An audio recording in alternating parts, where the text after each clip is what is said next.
Bonsoir à tous et merci d'être à l'écoute de Sen Radio. Au sommaire, litige foncier au quartier Mbour 4 extension de Thiès. Une famille et le responsable politique Mohamed Lamine Massali se disputent la paternité d'une parcelle. 4 individus ont été interpellés par la police pour destruction de biens appartenant à autrui.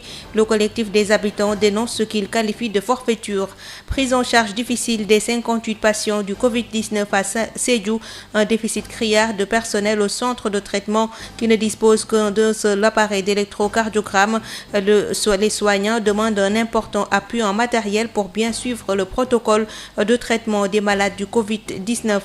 Le collectif pour le rapatriement des corps des Sénégalais décédés du Covid-19 à l'étranger demande à l'État du Sénégal de lever la mesure d'interdiction du rapatriement des morts.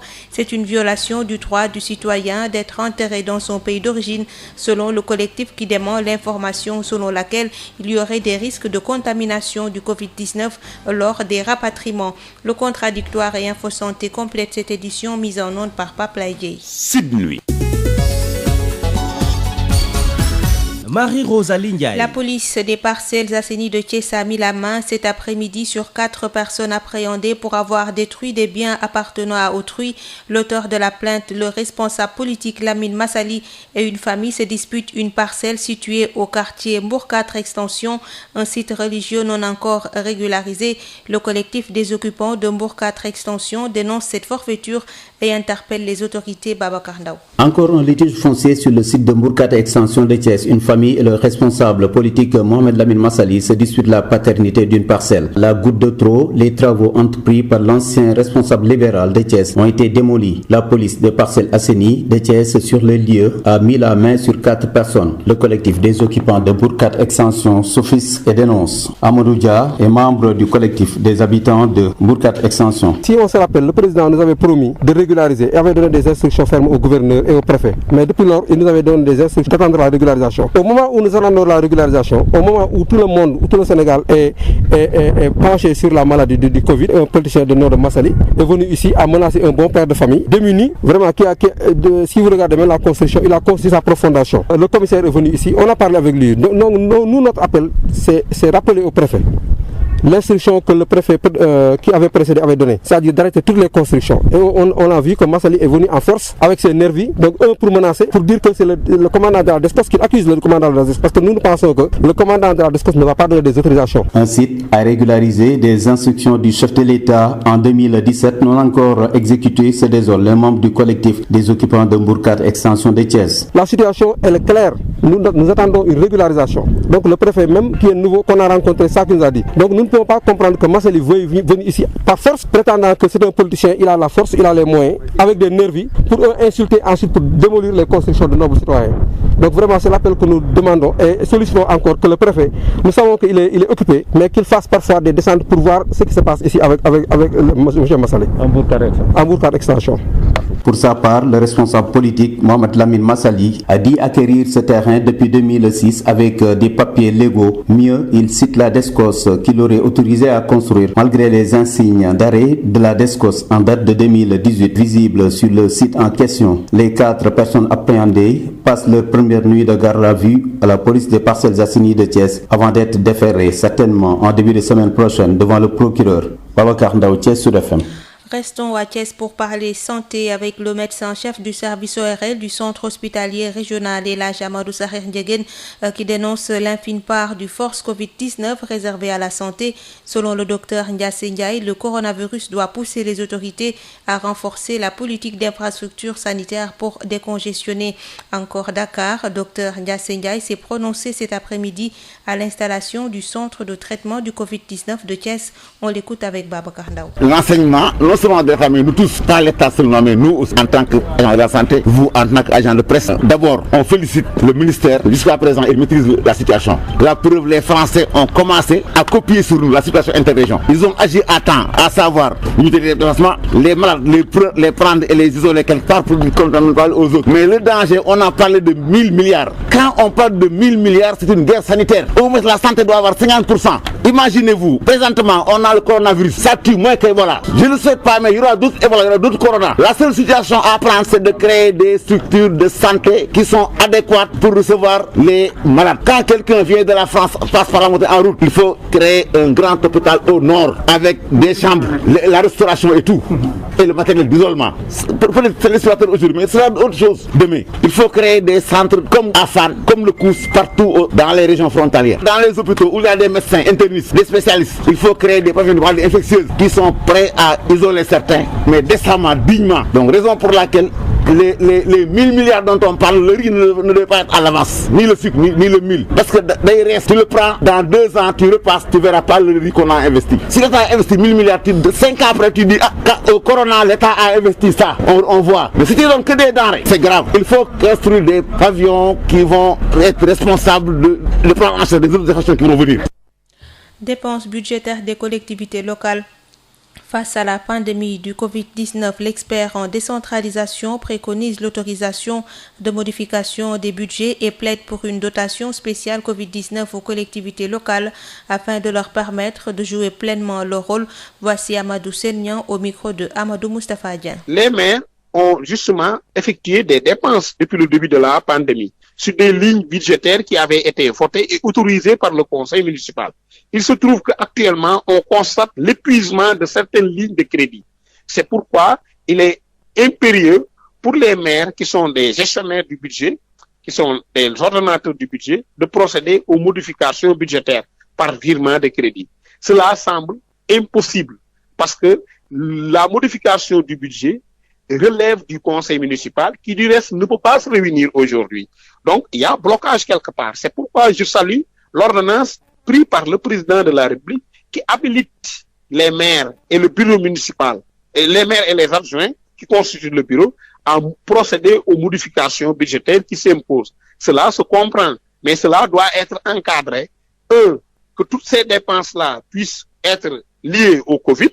Deuxièmement, que cela puisse faire l'objet d'un contrôle préalable, a priori, effectué par le représentant de l'État. Si ces 2 conditions sont respectées, je crois qu'il n'y a pas de mal à ce que le maire et ses adjoints puissent procéder aux modifications budgétaires qui s'imposent dans le cadre de cette pandémie. Pour pouvoir modifier le budget de la collectivité, cela s'impose. Mais il ne faudrait pas que cela concerne toutes dépenses. Il faut que cela concerne les dépenses liées au Covid.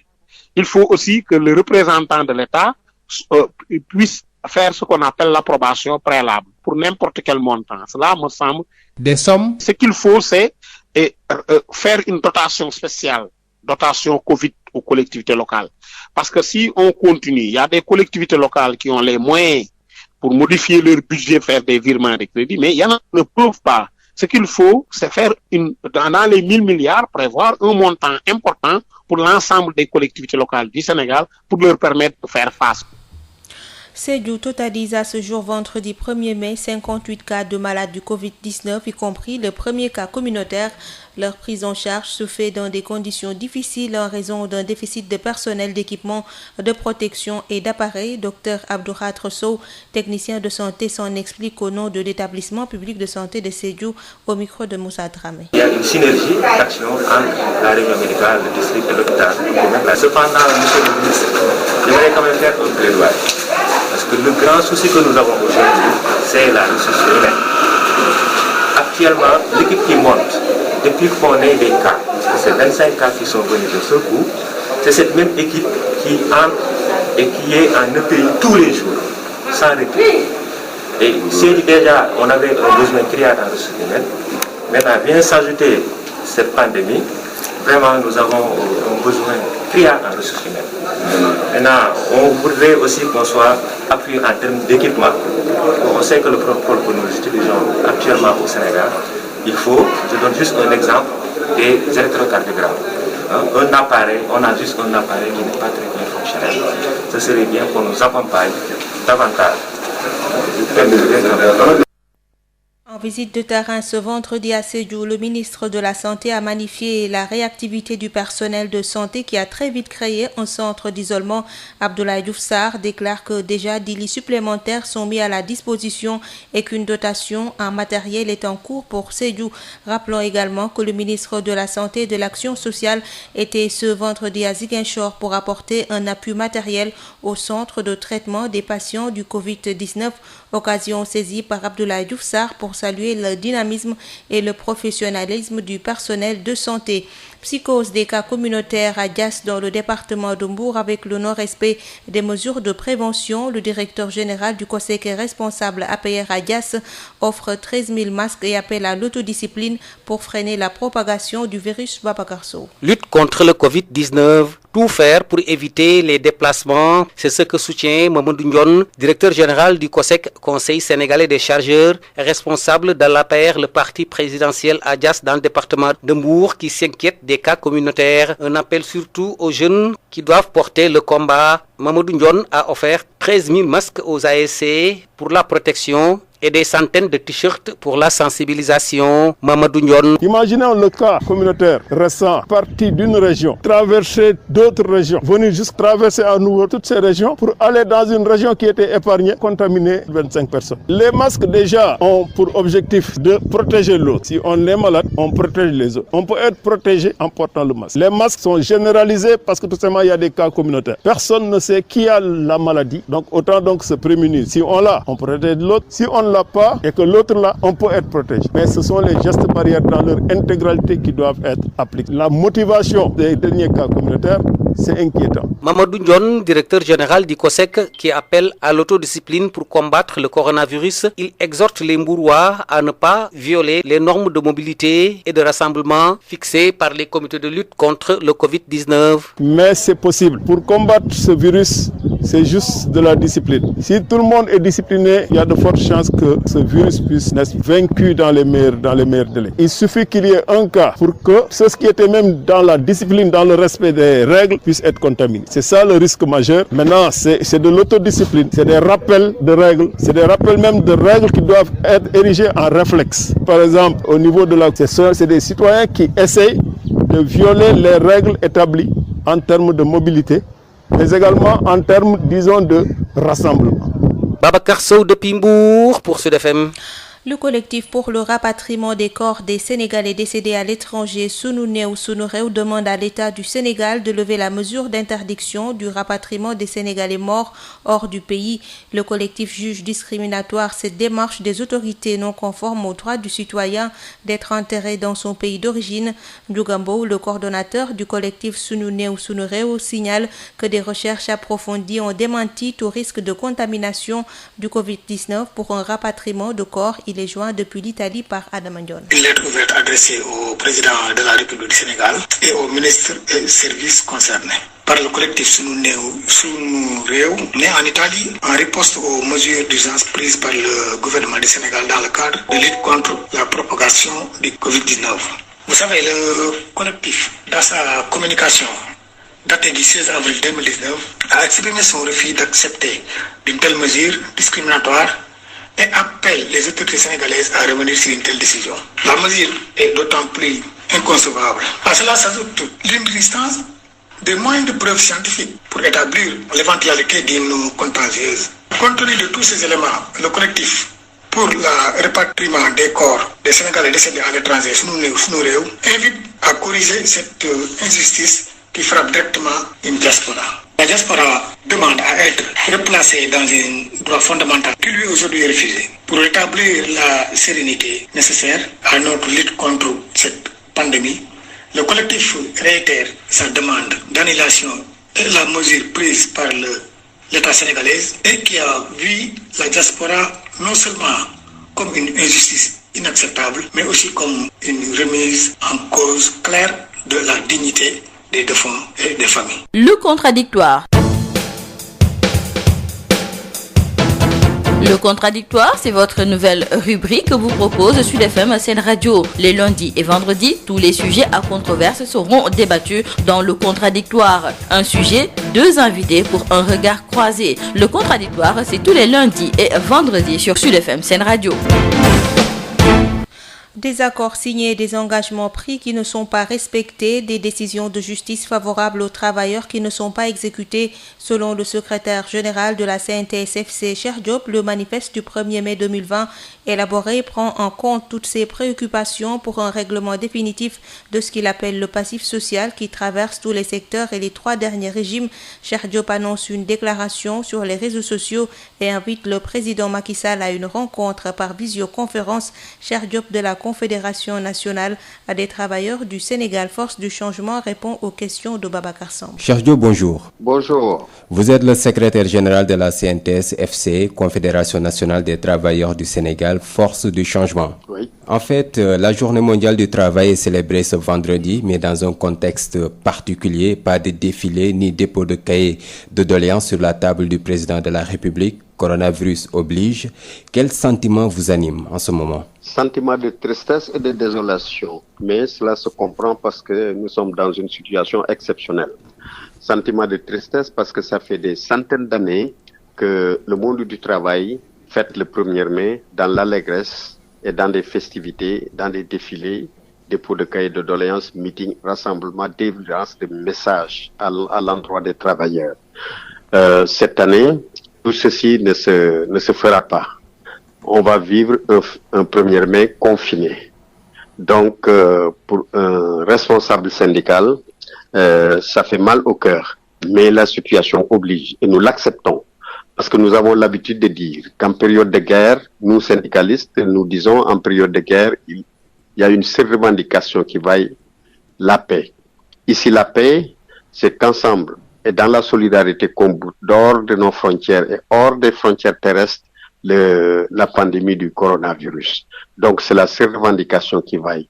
Pour autant, le 1er mai est un moment symbolique, très fort dans le monde du travail. C'est pourquoi nous avons élaboré un cahier de doléances, il faut le rappeler. Nous avons élaboré le manifeste du 1er mai 2020. Nous avons également sorti des déclarations, mais tout ceci se fera en online. Donc ce sera un 1er mai online. Il n'y aura pas de cérémonie de remise de cahier de doléances. Donc tout se fera sur les réseaux sociaux. C'est pourquoi la Synthèse Force du changement a fait une proposition. On souhaiterait quand même, pour marquer ce 1er mai, et c'est important pour les travailleurs, que le chef de l'État organise une séance de vidéoconférence entre les organisations syndicales qui avaient droit à la parole à la cérémonie de remise, qu'on puisse échanger. Non pas pour poser des doléances, non pas pour déposer le cahier de doléances, mais pour justement apprécier la situation en contexte de 1er mai. Aujourd'hui, nous sommes en pleine crise. Le chef de l'État, le premier acte qu'il a posé est une ordonnance qui rassure le monde du travail. C'est la raison pour laquelle on souhaiterait quand même, durant cette vidéoconférence, lui rendre hommage pour cet acte posé en direction du monde du travail et de notre économie, mais également lui permettre de délivrer un message dans le contexte de crise au monde du travail.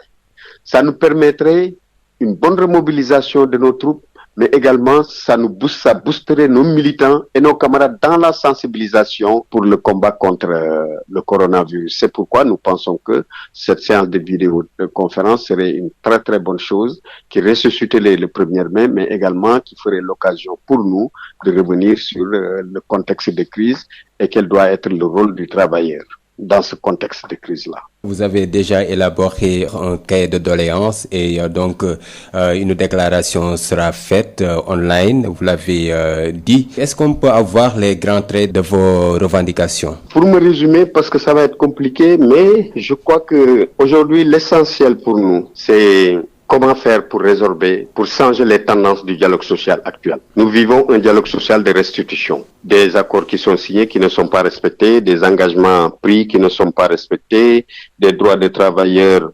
expoliés, des décisions de justice favorables aux travailleurs qui ne sont pas exécutées. Autant de choses qui constituent ce que j'appelle le passif social. Et ce passif social traverse tous les secteurs, aussi bien au niveau de l'administration qu'au niveau du secteur privé. Dans l'éducation, dans la santé, dans la justice particulièrement.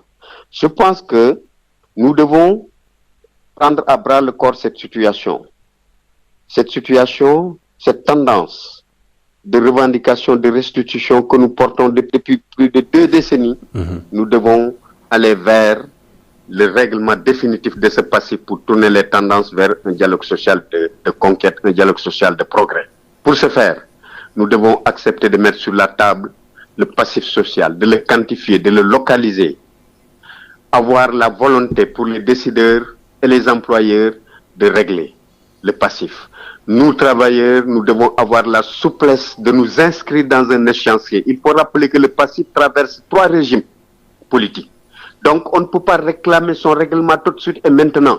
C'est la raison pour laquelle nous, CNTS/FC, nous disons que nous devons accepter de nous inscrire dans un échéancier au terme duquel tout le passif sera vidé et les engagements qui seront pris dans cet échéancier soient respectés et que nous soyons tous les acteurs du monde du travail soient témoins de cette rencontre, qu'on puisse élaborer l'échéancier accepté de tous au terme duquel tout sera fini et on retourne définitivement vers un dialogue social de conquête, un dialogue social apaisé, un dialogue social de progrès. Monsieur Cheikh Diop, je vous remercie. Oui. Voilà, je rappelle que vous êtes le secrétaire général donc de la Confédération nationale des travailleurs du Sénégal, CNTS/FC. Le ministre du Travail, du Dialogue social et des relations avec les institutions réagit et se félicite des mesures prises par le gouvernement pour la sauvegarde de l'intérêt des travailleurs dans ce contexte de crise sanitaire. Concernant les systèmes de protection sociale, Sambassi pense à son élargissement pour que les travailleurs du secteur informel puissent bénéficier d'une couverture. On l'écoute avec Babacar Samb. Sambassi, bonjour. Bonjour. Vous êtes le ministre du Travail, du Dialogue social et des relations avec les institutions. La Journée mondiale du travail est célébrée ce vendredi, mais dans un contexte particulier, le monde du travail profondément touché par la pandémie de Covid-19. Quelle réaction en tant que ministre du Travail? Je voudrais d'abord saluer les travailleurs de notre pays et leur transmettre les félicitations de Monsieur le Président de la République qui, au cours du Conseil des ministres, leur a rendu un hommage appuyé et a salué leur grande contribution, non seulement d'ailleurs à l'effort collectif que nous entreprenons pour faire face à la pandémie, mais d'abord et avant tout leur grande contribution à la construction nationale. Et comme vous l'indiquez, nous sommes en train de vivre un moment particulier dans la trajectoire de l'humanité. Nous ne sommes pas les seuls concernés, mais nous sommes fortement impactés. Et il va de soi, évidemment, que cela appelle de nous tous une plus grande vigilance, une plus grande implication, davantage de synergie pour que nous puissions non seulement traverser l'épreuve, mais une fois l'épreuve traversée, pour que ensemble nous ayons les initiatives qu'il faut pour reprendre notre aventure vers l'émergence. Reprendre l'aventure, reprendre les activités, mais il faut au préalable que les travailleurs sortent la tête de l'eau. Nombreuses sont les difficultés rencontrées par ces travailleurs à cause du coronavirus. Oui, mais vous avez vu que la première ordonnance prise par Monsieur le Président de la République est une ordonnance dont la destination est la sauvegarde de l'emploi. Cette ordonnance dit de manière très claire que la préférence du gouvernement, c'est que, en fait, les emplois continuent à être préservés et que les travailleurs gardent l'intégralité de leurs revenus. Si cette possibilité n'était pas viable, que même s'ils devaient être mis en chômage technique, ils conserveraient 70% de leur salaire.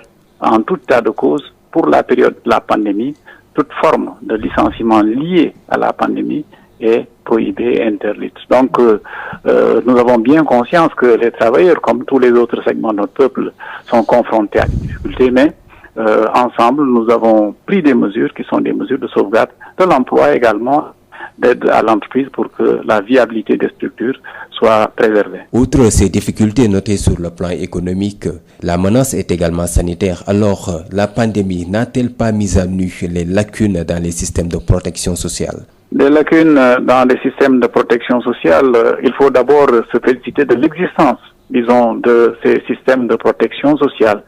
Ce qui est peut-être encore insuffisant, c'est que ces systèmes de protection sociale n'embrayent pas plus largement sur toute la société. Ce que j'essaie de dire, c'est que nous avons beaucoup de travailleurs qui ne sont pas forcément des travailleurs du formel et qui n'ont aucune espèce de couverture en la matière. Et effectivement, nous nous rendons compte tous que nous avions raison bien avant l'avènement de cette pandémie de chercher ensemble à agir de sorte que même ceux qui sont hors champ de la couverture, parce qu'ils sont de l'informel, soient pris en charge. Vous connaissez bien toutes les initiatives, disons, en la matière, qui ont été posées par le chef de l'État depuis quelques années maintenant, qui tendent à faire de sorte que nous ayons une protection sociale en termes, en tout cas, d'accès à la santé qui soit élargie. Et évidemment, le même versant fait que d'autres initiatives sont prises, mais comme vous l'indiquez, le propre des crises, c'est d'être des moments, évidemment, d'apprentissage où l'on peut, évidemment, pouvoir, en fait, à l'expérience, dire qu'il y a des pas à faire et, assurément, ensemble, nous tirerons toutes les bonnes leçons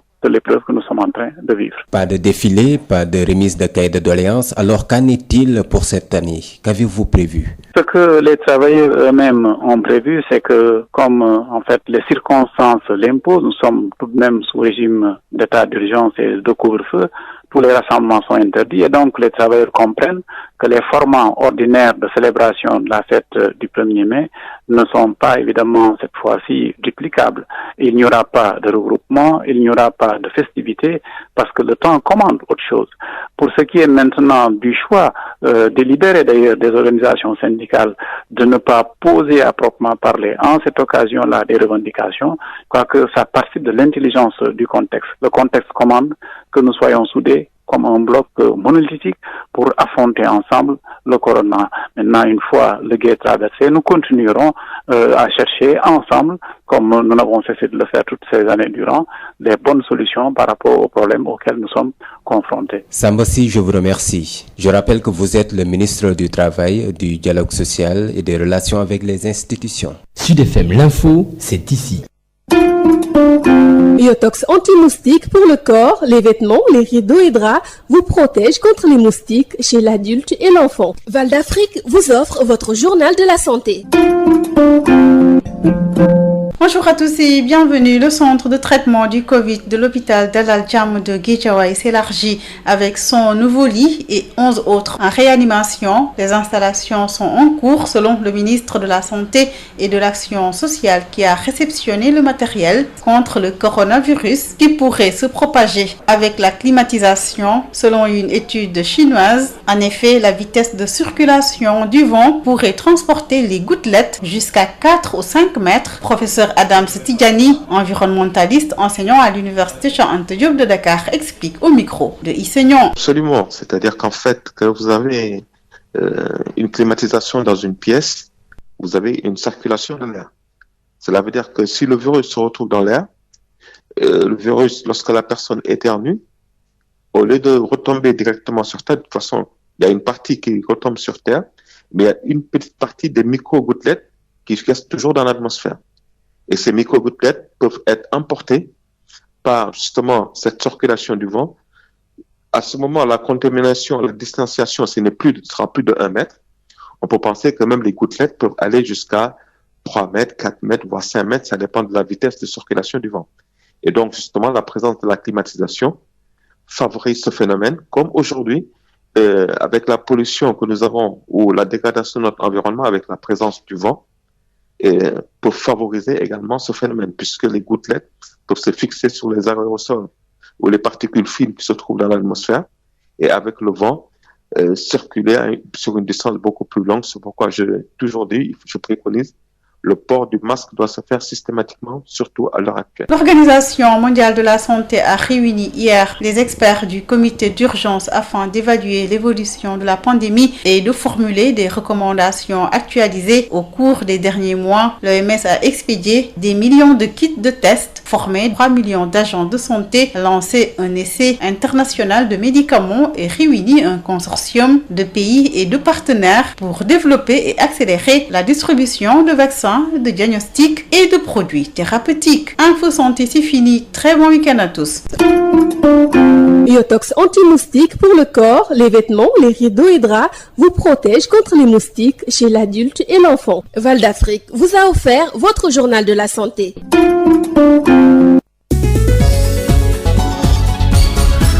Marie-Rosalie Ndiaye. Mesdames, Messieurs, il est 22h30, c'est la fin de cette édition. Je vous rappelle les titres. Litige foncier au quartier Mbour 4 extension de Thiès, une famille et le responsable politique Mohamed Lamine Massali se disputent la paternité d'une parcelle. 4 individus ont été interpellés par la police pour destruction de biens appartenant à autrui. Le collectif des habitants dénonce ce qu'il qualifie de forfaiture. Prise en charge difficile des 58 patients du Covid-19 à Sédhiou, un déficit criard de personnel au centre de traitement qui ne dispose que d'un seul appareil électrocardiogramme. Les soignants demandent un important appui en matériel pour bien suivre le protocole de traitement des malades du Covid-19. Le collectif pour le rapatriement des corps des Sénégalais décédés du Covid-19 à l'étranger demande à l'État du Sénégal de lever la mesure d'interdiction du rapatriement des morts. C'est une violation du droit du citoyen d'être enterré dans son pays d'origine, selon le collectif qui dément l'information selon laquelle il y aurait des risques de contamination du Covid-19 lors des rapatriements. Mise en onde de ce 22h assurée par Pape Laïdié. Merci de nous avoir suivis et bonne suite des programmes sur Sen Radio.